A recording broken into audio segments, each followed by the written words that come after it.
Welcome to our YouTube channel जिसका नाम है अपकमिंग आईएएस ऑफिसर।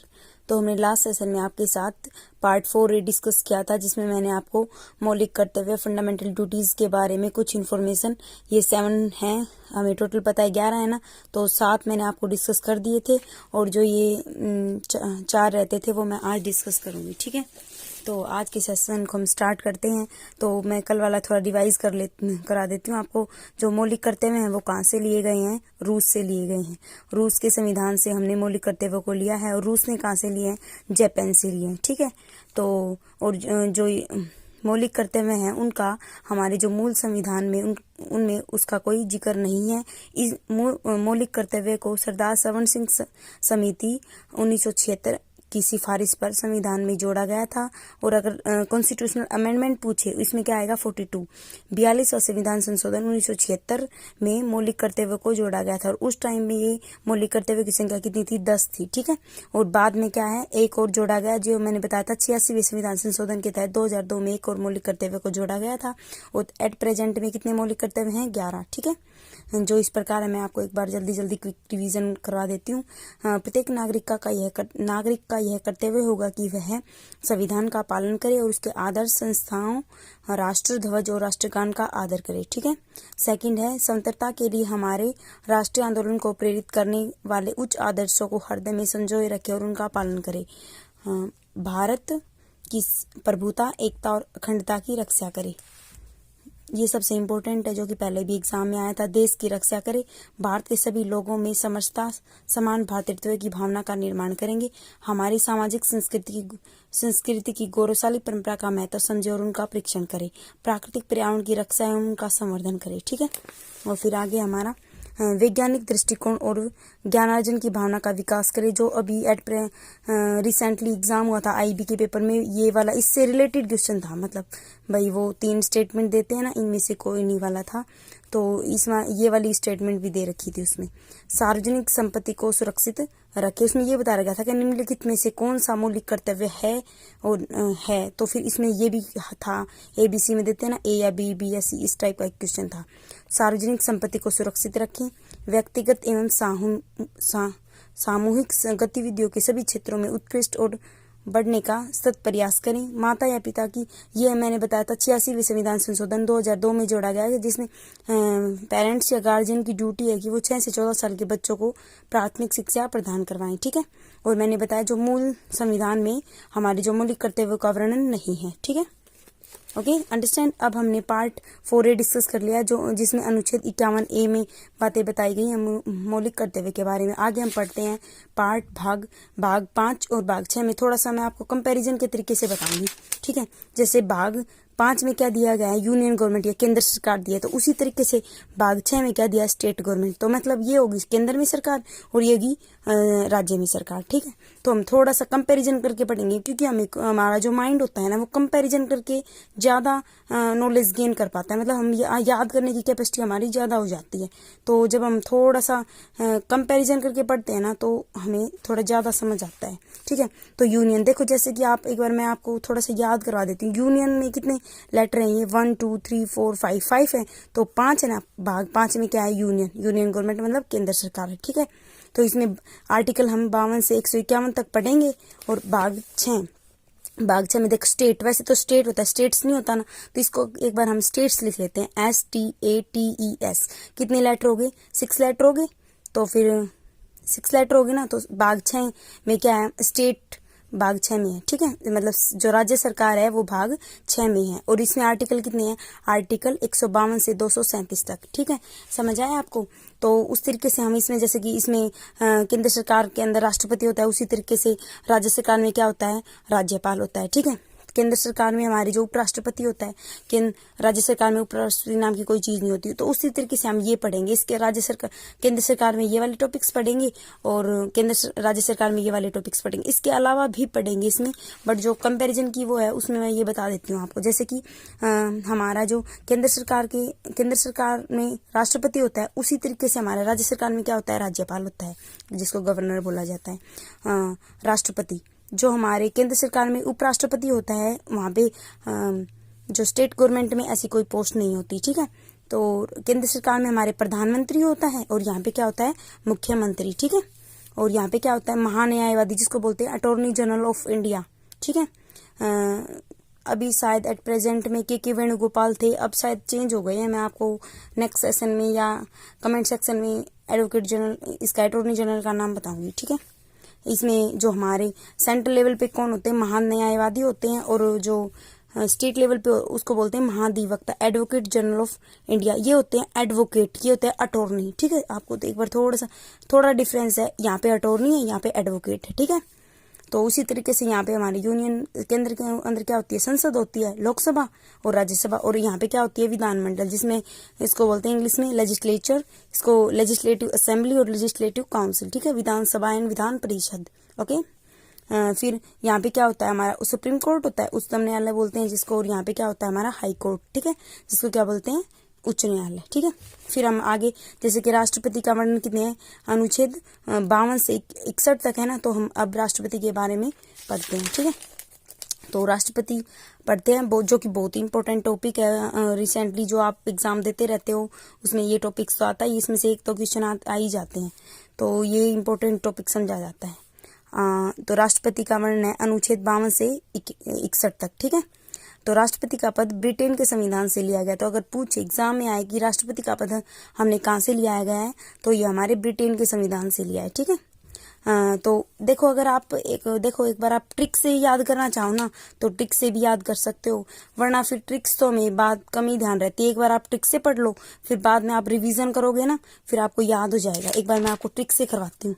देखो, ये होती है पकानी कोका दियोदशम, पैकानी कोका दियोदशम। ये पकानी में 3 वो है ना वर्ड, तो देखो पैसे, आर्टिकल 52 में क्या है, पद मतलब पोस्ट, राष्ट्रपति का पद, ठीक है। फिर का से क्या है, का यहाँ पे हो जाता है कार्यपालिका का मुखिया। ये क्या होता है, एग्जीक्यूटिव हेड होता है ना, तो का से क्या होगा हमारा, कार्यपालिका का मुखिया, एग्जीक्यूटिव हेड, ठीक है। जो आर्टिकल किस में है, 53 में, ठीक है। फिर नी से क्या हो जाएगा, नी से होगा निर्वाचन, इसका इलेक्शन, 54 में है। फिर है 55 में क्या, को से क्या होगा, कोटा, ठीक है, राष्ट्रपति का जो कोटा मिलता है उसको। और का से क्या होता है, का 56 में क्या है, कार्यकाल, ठीक है, का से कार्यकाल, ओके, टेन्यूर बोलते हैं जिसको इंग्लिश में। दू का मतलब होता है, ये कितना है, 57 है। दूसरी क्या होता है, दोबारा निर्वाचन, मतलब जो हमारे इंडिया में क्या है, इंडिया की कॉन्स्टिट्यूशन में है भाई, एक राष्ट्रपति को कितनी भी बार राष्ट्रपति बनाया जा सकता है। जैसे कि आप पढ़ते हैं कि हमारे तो संविधान में श्री जो डॉक्टर राजेंद्र प्रसाद थे, वही 2 बार राष्ट्रपति बने थे, और किसी को तो दोबारा वो नहीं बने हैं।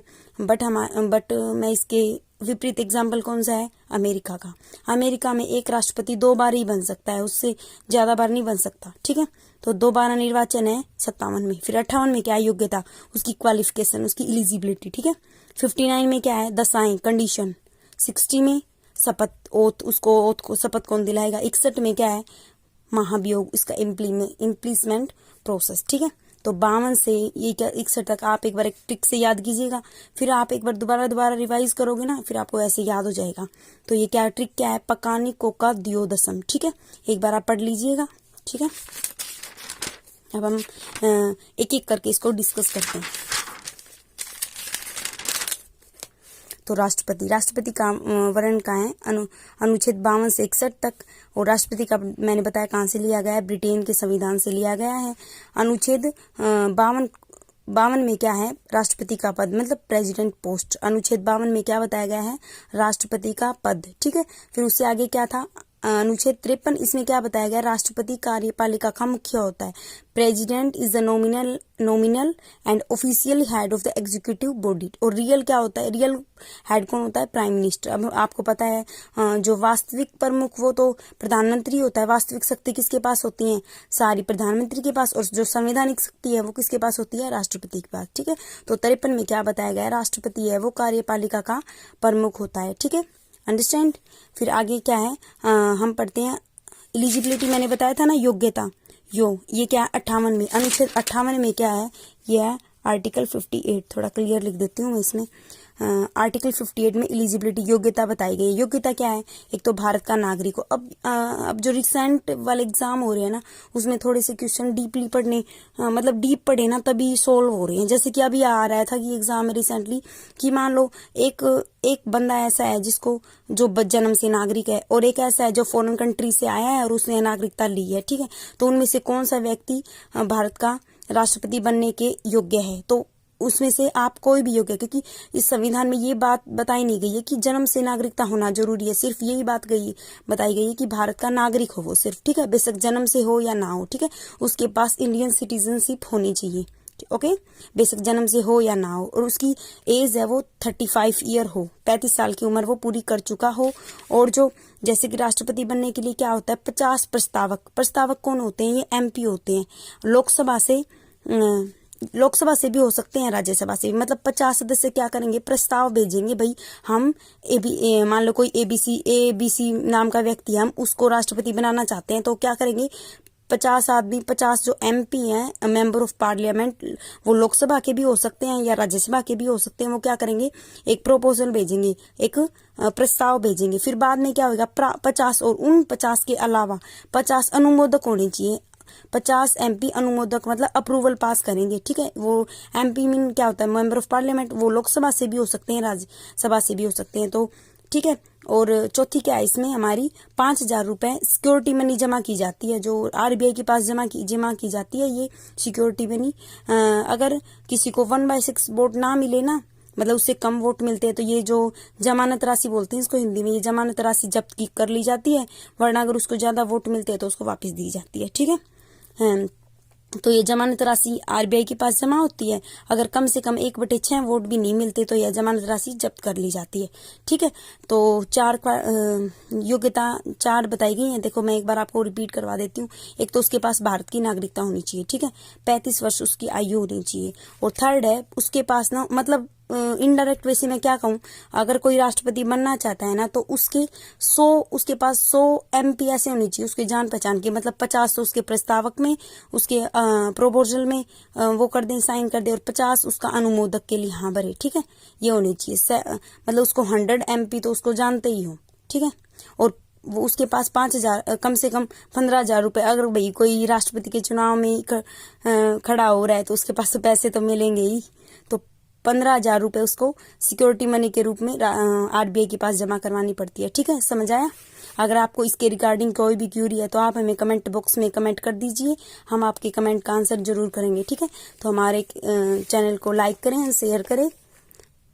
अब है आर्टिकल, मैं आपको ना एक बार रैंडम बता रही हूँ, फिर मैं आपको जब रिवीजन करवाऊंगी ना, फिर मैं आपको डीप मतलब अच्छे से करवा दूंगी, एक बार सीक्वेंस वाइज करवा दूंगी। अब तो समझ तो आ रहा है, मैं आपको अलग अलग बता रही हूँ एक एक। यहाँ पे मैंने आर्टिकल 52 बताया, यहाँ पे 53, यहाँ पे 58। अभी मैं आर्टिकल 54 को बताऊंगी, जिसमें क्या बताएगा? राष्ट्रपति का निर्वाचन। ये थोड़ा सा लॉन्ग टॉपिक है, तो थोड़ा सा इसलिए मैंने ये बाद में करा, पहले मैंने इसके बारे में बता दिया, ठीक है। अब मैं थोड़ा सा इसके बारे में बता देती हूँ, अगर टाइम हुआ तो आज ही, वरना फिर मैं कल कंप्लीट करवा दूंगी इसको, ठीक है। आर्टिकल 54 में क्या बताया गया है? राष्ट्रपति का निर्वाचन, इलेक्शन ऑफ प्रेसिडेंट, मतलब राष्ट्रपति का जो इलेक्शन है वो किस तरीके से होगा। राष्ट्रपति का चुनाव निर्वाचन आयोग द्वारा किया जाता है, ठीक है। निर्वाचन आयोग में इलेक्शन कमीशन बोलते हैं जिसको इंग्लिश में, इलेक्शन कमीशन ऑफ इंडिया, जिसका वर्णन है वो कहाँ पे है? अनुच्छेद 324 के अंदर है, ठीक है। अब क्वेश्चन आता है कि राष्ट्रपति के चुनाव मंडल में कौन कौन हिस्सा लेता है और कौन कौन नहीं लेता, ठीक है।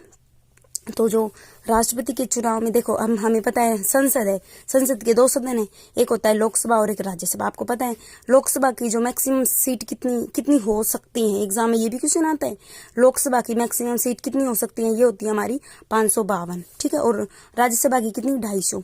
एट प्रेजेंट में कितनी भरी जा रही है? 545, ठीक है। और इसमें 245, ठीक है।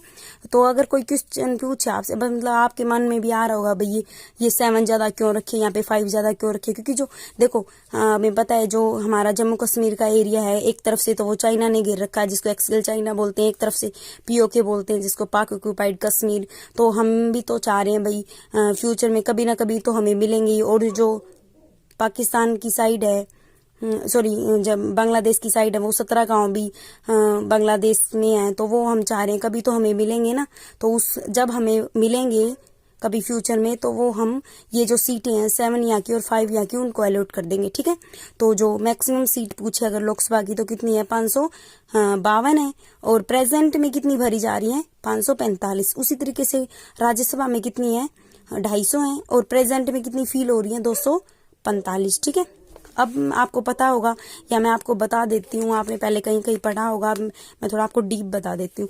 जो ये 545 सीट होती है ना, इनमें से 2 एंग्लो इंडियन को नॉमिनेट किया जाता है राष्ट्रपति के द्वारा, ठीक है। तो 2 सीट क्या होती हैं, ये राष्ट्रपति मनोनीत करता है, ये एंग्लो इंडियन होते हैं, ठीक है। और जो राज्यसभा में होते हैं वो 12 सदस्य होते हैं, ये अपने क्षेत्र में स्पेशलिस्ट होते हैं। देखो आपने पीछे भी सुना, पीछे उसमें देखा होगा राज्यसभा टीवी पे कि जो हमारे राज्यसभा में कौन बैठते हैं, सचिन तेंदुलकर बैठते हैं पहले, जैसे कि वो बैठती थी, क्या नाम है उसका, रेखा बैठती थी, और जो अमिताभ बच्चन की पत्नी है वो बैठती थी। तो जो ये 12 है ना, वो अपने क्षेत्र में क्या होते हैं, स्पेशलिस्ट होते हैं, जिनको राष्ट्रपति मनोनीत करता है, ठीक है। ठीक है, अब इलेक्टेड कौन हो गए इसमें से, अगर 545 में से 2 घटा देंगे तो इलेक्टेड मतलब जो जिनका इलेक्शन हो गया है वो कितने बच गए, 543, ठीक है, ओके। और यहाँ पे कितने, अगर 12 इसमें से घटा देंगे, 245 में से अगर हमने 12 माइनस कर दिए तो यहाँ पे कितने बच गए, 233, मतलब 233। ये 233 कौन से बच गए, जो ओनली इलेक्टेड है, और 12 क्या है, नॉमिनेटेड, ठीक है। तो 12 हो गए यहाँ पे नॉमिनेटेड और 233 हो गए इलेक्टेड। यहाँ पे इलेक्टेड कितने हो गए, 543, ठीक है। तो राष्ट्रपति के इलेक्शन में ओनली इलेक्टेड एमपी ही पार्टिसिपेट करते हैं, ठीक है। तो लोकसभा के कितने मेंबर पार्टिसिपेट करेंगे, 543, और राज्यसभा के कितने करेंगे, 233, ठीक है। राष्ट्रपति लोकसभा में, ये तो मैंने बता ही दिया, राष्ट्रपति लोकसभा में 2 सदस्य और राज्यसभा में 12 सदस्यों को मनोनीत करता है, ठीक है। तो अगर चुनाव मंडल में पूछे, चुनाव मंडल में कौन कौन आएगा, एक तो लोकसभा के वो सदस्य जो इलेक्टेड हैं, मतलब 543, राज्यसभा के वो सदस्य जो ओनली इलेक्टेड हैं, 233, ठीक है। और जो राज्य विधानसभाओं के सदस्य हैं वो भी आते हैं, विधान परिषद के नहीं आते, वो मैं आके आपको डिस्कस करवाऊंगी। यहाँ पे विधानसभा के सदस्य पार्टिसिपेट करते हैं, विधान परिषद के नहीं करते, ठीक है। वो क्यों नहीं करते वो भी बताऊंगी। तो चुनाव मंडल में कौन कौन हो गया, एक तो लोकसभा और राज्यसभा के वे केवल निर्वाचित सदस्य, मतलब ओनली इलेक्टेड एमपीज, ओके। सभी राज्यों के विधानसभा के केवल निर्वाचित सदस्य, ठीक है, ओनली। अब आपको पता ही होगा, ये तो राज्यसभा और लोकसभा मतलब ये क्या हो गए, इनमें बैठते हैं वो, उनको क्या बोलते हैं, एमपी बोलते हैं, मेंबर ऑफ पार्लियामेंट, हिंदी में क्या बोलते हैं, सांसद बोलते हैं। और जो विधानसभा में बैठते हैं उनको क्या बोलते हैं, एमएलए बोलते हैं, ठीक है, member of legislative assembly, okay. और थर्ड में क्या है, दिल्ली, पुदुचेरी और जम्मू कश्मीर। अब तो जम्मू कश्मीर आपको पता है यूटी में कन्वर्ट कर दिया गया है, जम्मू कश्मीर एंड लद्दाख। विधानसभा के केवल निर्वाचित सदस्य इसमें पार्टिसिपेट करते हैं राष्ट्रपति के चुनाव में, ठीक है। अब आपको पता है विधानमंडल के 2 पार्ट होते हैं, जैसे कि मैंने आपको आगे ऊपर बताया था, संसद के 2 पार्ट हैं, लोकसभा और राज्यसभा। उसी तरीके से हमारे विधानमंडल के भी 2 हिस्से हैं, विधानसभा और विधान परिषद। विधानसभा को इंग्लिश में बोलते हैं लेजिस्लेटिव असेंबली, लेजिस्लेटिव असेंबली बोलते हैं। विधान परिषद को क्या बोलते हैं, लेजिस्लेटिव काउंसिल बोलते हैं। जो यहाँ पे विधानसभा में बैठते हैं ना, इनको बोलते हैं एमएलए, ठीक है। और विधान परिषद में जो बैठते हैं उनको बोलते हैं एमएलसी, ठीक है। और जो हमारे राष्ट्रपति के चुनाव में ये तो हिस्सा लेते हैं और ये नहीं लेते। ये क्यों नहीं लेते, क्योंकि एट प्रेजेंट में विधान परिषद है ना, हमारे ओनली 6 ही राज्यों में है, पहले 7 राज्यों में था। अब जम्मू कश्मीर को हटा के 2 यूटी में कन्वर्ट कर दिया गया, तो अब 6 राज्य में बसते हैं। तो इसलिए जो विधान परिषद इस पूरे देश में नहीं है ना, इसलिए विधान परिषद के सदस्य इसमें पार्टिसिपेट नहीं करते राष्ट्रपति के चुनाव में, ओनली विधानसभा के सदस्य पार्टिसिपेट करते हैं। अब मैं आपको पूरा बताऊं कि कौन कौन हिस्सा लेंगे। एक तो ये 543 सदस्य तो ये लेंगे, लोकसभा के ओनली इलेक्टेड एमपीज, राज्यसभा के ओनली इलेक्टेड एमपीज 233, सॉरी, ठीक है, 233 सदस्य ये हो गए और 543 सदस्य ये हो गए। और विधानसभा के हर राज्य के विधानसभा के सदस्य सारे ओनली इलेक्टेड होने चाहिए पर वो। और थर्ड में क्या है, हमारे दिल्ली, पुदुचेरी और जम्मू कश्मीर यूटी विधानसभा के केवल निर्वाचित सदस्य। अब आप मेरे को ये बताओ, मैं आपसे पूछूं यूटी तो कितने हैं एट प्रेजेंट में, यूटी पहले कितने थे, 7 केंद्र शासित प्रदेश थे, 2 जम्मू कश्मीर और एक लद्दाख, कितने हो गए, 7 और 2 9। बट जो दादर नगर हवेली और दमन और दीव है उनका मर्ज कर करके वो एक बना दी गई है। अब एट प्रेजेंट में कितने हो गए, 8 यूटी हो गए, और 3 ही यूटी पार्टिसिपेट कर रहे हैं विधानसभा के इसमें राष्ट्रपति के चुनाव में। और क्यों नहीं कर रहे, क्योंकि उनके अंदर है ना सीएम नहीं बनता, उनके अंदर विधानसभा नहीं है। दिल्ली, पुदुचेरी और जम्मू कश्मीर के अंदर ही हमारी विधानसभा है, इसलिए जो यहाँ के सदस्य है ना वही राष्ट्रपति के चुनाव में हिस्सा लेते हैं। ठीक है, अभी अगर आपको अभी कोई क्यूरी है तो आप हमें कमेंट बॉक्स में कमेंट कर दीजिएगा, हम आपके कमेंट का आंसर जरूर करेंगे। ठीक है, फिर भी मैं कल भी आपको एक बार रिपीट करवा दूंगी ये। तो अगर अब आपको पता है जो एग्जाम है, एग्जाम का लेवल है थोड़ा हाई होता जा रहा है, तो ये भी क्वेश्चन पूछ लेते कि निर्वाचन में हिस्सा कौन नहीं लेते। ठीक है, ये भी पता होना चाहिए भैया हमें। तो 12 सदस्य तो मैंने बताया था आपको, जो मनोनीत है राज्यसभा के वो हिस्सा नहीं लेते, 2 जो लोकसभा के एंग्लो इंडियन थे वो हिस्सा नहीं लेते, और सभी राज्यों में मतलब कितने भी मतलब अभी एट प्रेजेंट में तो 6 में है, 6 राज्यों के विधान परिषद के सदस्य भाग नहीं लेते। और विधान परिषद के इलेक्टेड और नॉमिनेटेड दोनों, मतलब कोई से भी सदस्य हो वो सारे सदस्य भाग नहीं लेते। विधान परिषद तो भाग ही नहीं लेती उसमें। ठीक है, तो राष्ट्रपति का चुनाव है वो अप्रत्यक्ष रूप से होता है। तो मतलब जैसे कि हमने एमपी को चुना, और एमपी किसको चुन रहे हैं, राष्ट्रपति को चुन रहे हैं। हमने एमएलए को चुना, एमएलए किसको चुन रहा है, राष्ट्रपति को चुन रहा है। ठीक है, और राष्ट्रपति का चुनाव एकल संक्रमणीय अनुपातिक पद्धति सिंगल ट्रांसफरेबल प्रेफरेबल वोट प्रणाली से होता है। मीन क्या होता है, ये वर्ड है ना आपको थोड़ा सा एक बार डिफिकल्ट लगेगा, बट मैं जब आपको पूरा क्लियर करवा दूंगी ना, मतलब जब समझा दूंगी तो आपको बहुत आसान लगेगा ये। तो राष्ट्रपति का चुनाव क्या होता है, एकल संक्रमणीय अनुपातिक पद्धति द्वारा होता है। देखो अगर मान लो 3 सदस्य खड़े हो गए भाई राष्ट्रपति के चुनाव में, एक का नाम है ए, एक का नाम है बी, एक का नाम है सी। ठीक है, अब जो एमएलए आया, एक पहला एमपी आया, उसने क्या किया भाई, ये होता है प्रेफरेबल। देखो यहाँ पे प्रेफरेबल लिखा हुआ है ना, ये अनुपातिक। प्रेफरेबल का मतलब ये होता है कि हम एक को तो मतलब चुनाव में ना प्रेफरेबल के हिसाब से भाई हम पहली वोटिंग तो इसको दे रहे हैं, हमारी फर्स्ट प्रेफरेंस ये है, सेकंड ये है, थर्ड ये है, मेरे प्रेफरेंस के हिसाब से वोटिंग देनी होती है। ऐसे नहीं है भाई सिर्फ हमने एक को ही दे दिया और अदर को नहीं दे रहे। तो जो ये अनुपातिक लिखा हुआ है ना, प्रेफरेबल का मीन क्या होता है, प्रेफरेंस के हिसाब से आपको वोटिंग करनी होगी। तो जो पहला एमएलए है, मान लो उसने पहले बी को प्रेफरेंस दी, फिर सेकंड नंबर पे सी को, थर्ड पे दे दी ए को। फिर दूसरा एमपी आया, उसने पहले नंबर पे बी को दे दी, सेकंड पे दे दी उसने ए को, थर्ड पे दे दी सी को। फिर ऐसे ही उसने मान लो दूसरा थर्ड वाला आया, उसने फर्स्ट सेकंड थर्ड करके दे दी, फिर उसने ऐसे के दे दी। फिर बाद में वोटिंग होती है। फर्स्ट स्टेज की वोटिंग में क्या होगी भाई, इसने किस ए पर्सन है उसको किसने प्रेफरेबल दिया भाई, 2 पर्सनों ने दिया। फर्स्ट प्रेफरेंस 2 पर्सन ने दिया, 2 एमपी ने दिए। सेकंड बी वाले को किसने दिया, 2 लोगों ने दिए। सी वाला तो वैसे भी बाहर हो गया, मतलब किसी ने नहीं दे रखी फर्स्ट प्रेफरेंसेस को, ये तो एलिमिनेट ही हो जाता है। ठीक है, और जो इसके जो वोट है ना, अब इन जो मान लो सी ने 100 वोट प्राप्त कर लिए, मान लो 100 वोट मिले इसको, तो 100 वोट को इनको 50-50 बांट दिया जाता है। ठीक है, 50-50 बांट दिया जाता है इनके अंदर, इसके वोट को खराब नहीं किया जाता, 50-50 इनके अंदर बांट दिया जाता है। अब फिर बाद में दोबारा से देखा जाता है कि किसके अंदर प्रेफरेबल ज्यादा है। तो फर्स्ट स्टेज के अंदर 2 ये थे। ठीक है, फिर मान लो सेकंड स्टेज पे क्या हुआ कि आधे मिल गए इसको, मान लो इसको, तो देखो सेकंड नंबर पे किसको मिल रहा है, सेकंड, मतलब फिर भी वो नहीं हो रहा भाई, इसको भी 2 प्रेफरेंस दिए, 2 बार मतलब सेकंड प्रेफरेंस 2 बार मिली, इसको भी सेकंड प्रेफरेंस 2 बार मिली है। फिर हम थर्ड वाली उसमें फिर काउंट करेंगे कि भाई मान लो ये वोट है ना 50-50 इसको वोट देके कितने, जैसे कि फर्स्ट स्टेज की जनगणना करते वक्त तो मैंने देखा फर्स्ट प्रेफरेंस 2 एमपी ने दी है ए को और 2 एमपी ने दी है बी को। ठीक है, तो ये तो भाई काउंट नहीं हुआ। सी तो वैसे भी इलेक्शन से बाहर हो गया, तो सी के जितने वोट है वो इनको बराबर बांट दिए जाते हैं।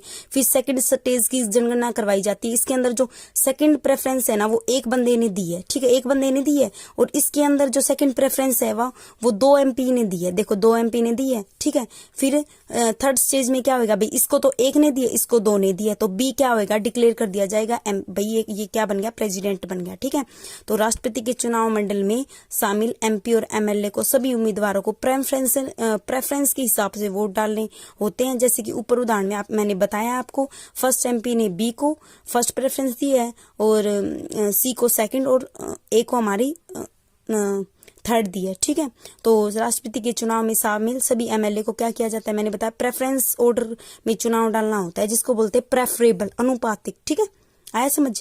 अब मान लो आपको देखो 3 उम्मीदवार थे तो मैंने कितनी स्टेज की जनगणना करवानी पड़ी, 3 स्टेज की। तो ये चुनाव ये पेपर में ये भी क्वेश्चन आ जाता है भाई कितने उम्मीदवार, भाई मान लो 3 उम्मीदवार है तो नंबर ऑफ स्टेज, जनगणना की स्टेज कितनी होगी, तो 3 होगी, ठीक है। मतगणना की, सॉरी जनगणना नहीं मतगणना, ओके। तो अगर 3 राष्ट्रपति उम्मीदवार है तो मतगणना की चरण स्टेज की संख्या क्या होगी, वो 3 होगी, अर्थात राष्ट्रपति उम्मीदवारों की संख्या मतगणना चरण की संख्या के बराबर होती है, ठीक है। सॉरी मैंने मतगणना की जगह जनगणना बोल दिया, सॉरी। अभी तक सिर्फ एक बार राष्ट्रपति के चुनाव में सेकंड स्टेज की मतगणना करवानी पड़ी थी राष्ट्रपति वीवी गिरी के टाइम में। जब हम थोड़ा सा फैक्ट के बारे में पढ़ेंगे ना, हर एक राष्ट्रपति के कुछ कुछ फैक्ट पढ़ेंगे तो उसमें मैं थोड़ी सी आपको बताऊंगी कि सिर्फ हमारे अभी तक भारत में एक ही राष्ट्रपति रहे हैं वीवी गिरी जी, जिनकी चुनाव में 2 बार से सेकंड स्टेज की मतगणना करवानी पड़ी थी, ठीक है। अब आपको ये थोड़ा मैंने मैथमेटिकली फॉर्म में लिख दिया है, number of candidate equal to number of counting stage, मतलब जितने राष्ट्रपति के चुनाव में व्यक्ति हिस्सा लेते हैं, जितने पर्सन हिस्सा लेते हैं उतने स्टेज की काउंटिंग होती है, ठीक है। राष्ट्रपति उम्मीदवारों की संख्या इक्वल टू चरणों की मतगणना, ठीक है। अब मैंने आपको ये तो बता दिया गया कि अनुपातिक का मतलब क्या होता है, प्रेफरेंस के हिसाब से वोट डालना होता है। अब एकल संक्रमणीय क्या होती है ये मैंने आपको बता दिया, पर मैं थोड़ा सा अभी उसको डिस्क्राइब कर देती हूँ। राष्ट्रपति के चुनाव में जब कोई उम्मीदवार फर्स्ट स्टेज या किसी भी स्टेज पर चुनाव से बाहर हो जाता है तो उसके वोटों को अन्य उम्मीदवारों में बराबर बांट दिया जाता है। देखो मैंने बताया था ना, जैसे कि सी है वो फर्स्ट स्टेज की जनगणना के अंदर ही एलिमिनेट हो गया था, तो उसने जितने भी वोट प्राप्त किए हैं ना, मान लो उसने 100 किए हैं, 200 किए, उनका हाफ करके उनको बराबर भागों में बांट दिया जाता है, ठीक है। समझ आया आपको। तो मैंने आपको साथ आज राष्ट्रपति के बारे में भाग 5 और भाग 6 डिस्कस कर लिया। भाग 5 में मैंने बताया राष्ट्रपति, उपराष्ट्रपति, प्रधानमंत्री के बारे में हम पढ़ेंगे आगे, और भाग 6 में मैंने बताया राज्यपाल, मुख्यमंत्री, महाधिवक्ता, विधानमंडल के बारे में पढ़ेंगे। जो भाग 5 है उसको हम 52 से 151 तक पढ़ेंगे, और भाग 6 को हम 152 से 237 तक पढ़ेंगे, ठीक है। फिर मैंने आपको राष्ट्रपति के बारे में बताया, राष्ट्रपति का पद है वो ब्रिटेन के संविधान से लिया गया है। 52 में राष्ट्रपति का पद, 53 में राष्ट्रपति की कार्यपालिका का मुखिया होता है। फिर मैंने एलिजिबिलिटी बताई है, भारत का नागरिक होना चाहिए, 35 वर्ष की आयु होनी चाहिए उसकी, राष्ट्रपति बनने के लिए 50 प्रस्तावक एमपी और 50 अनुमोदक एमपी होना जरूरी है, उसके पास 15,000 रुपए सिक्योरिटी मनी होनी चाहिए, उसको मतलब जमा करवानी पड़ती है वो आरबीआई में, ठीक है। फिर मैंने उसको बताया कि राष्ट्रपति का निर्वाचन किस तरीके से होएगा, ठीक है। मैं कल भी आपको थोड़ा रिवाइज करवा दूंगी, ये आप एक बार जरूर किसी भी बुक से पढ़ लीजिएगा, क्योंकि बुक है ना वो बहुत ही जरूरी। देखो अगर हर एक फैक्ट तो मैं आपको नहीं बता सकती ना, कोई फैक्ट छूट भी सकता है, तो आप मेरी मानिएगा, आप एक बुक जरूर पढ़िएगा। आप कोई भी पढ़ सकते हैं, वट एवर, आप एम लक्ष्मीकांत पढ़ सकते हैं, आप वो बसु वाली बुक आती है वो पढ़ सकते हैं, आप लूसेंट में से पढ़ सकते हैं, आप कोई भी बुक पढ़िए, बट जो बुक है ना, बुक तो जरूर पढ़नी है, क्योंकि ये यूट्यूब वाले बोल तो देते हैं भाई हम सिलेबस करवा देंगे, ये करवा देंगे, ओनली यूट्यूब से कुछ नहीं होएगा आपको बुक तो जरूर पढ़नी होगी। तो आपके लिए अच्छी ब्लेसिंग रहेंगी मेरी, तो मेरे चैनल को सब्सक्राइब करें और ज़्यादा से ज़्यादा शेयर करें, और आपको एग्ज़ाम क्लास के रिगार्डिंग कोई भी क्यूरी है तो आप हमें कमेंट बॉक्स में कमेंट कर दीजिएगा, हम आपकी कमेंट का जरूर आंसर करेंगे, ठीक है। Thank you.